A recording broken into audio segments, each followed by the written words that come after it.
With respect to the piece of the budget that provides some funding for the Quindaro Ruins project, when I first heard of it, I was glad. I know it's been some time that they've been attempting to get some funds or some funding for that particular project. Then I had to wonder, why now? What happened different this time around that now allowed for funding to be available for that particular project?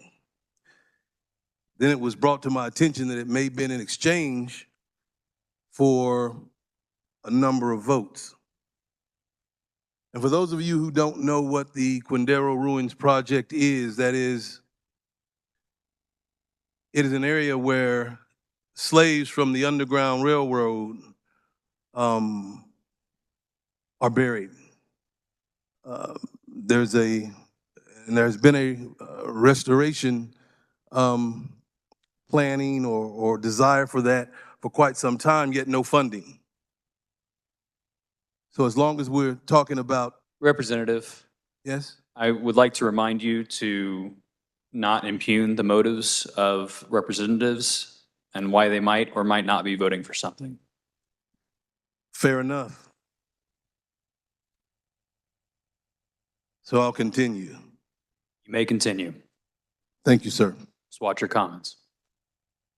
We'll do that, sir. Continuing, I'll take you down a historical path, if that's acceptable, since we're already speaking about slaves and the ruins. There was also something that took place with those slaves. There were typically two sets of slaves. You had what was considered the field Negro and the house Negro.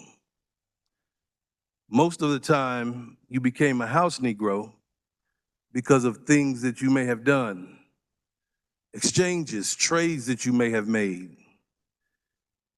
And I'm not saying that anyone has made those trades. I'm just saying that these are trades that I personally wouldn't make. I would never sacrifice my integrity, my character, or those things that have adverse effects on my people for anything that someone may be able to offer me. And what sort of things, since I happen to be a legislator? And I'm not implying that anyone has done that, but certainly what I wouldn't trade would be a vote for something like the James Crow Esquire version of critical race theory. Nor would I sacrifice the vote for Medicaid expansion, because I know that that would certainly help those people in my district. Nor would I sacrifice the vote of those SNAP benefits, food stamps that I know will affect those people in my community. If I'm speaking of something that may hit a nerve with you or that you may not like, then maybe you should look within yourself for that one, because I'm only speaking as others have spoken for reasons that are on their heart and their mind for why they are in support of or not in support of the legislation that's at hand. And at this particular time, it is a $250,000 amount associated Representative, with the bill. if you keep it to the bill, then you're good to go. Again, I wouldn't trade anything. I would never want to trade my vote, and I can't speak of my vote, is that correct? I was put here by those people that elected me to vote on their behalf.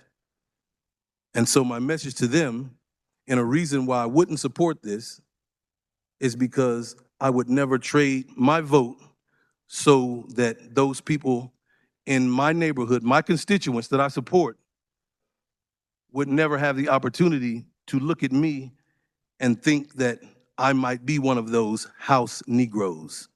Thank you.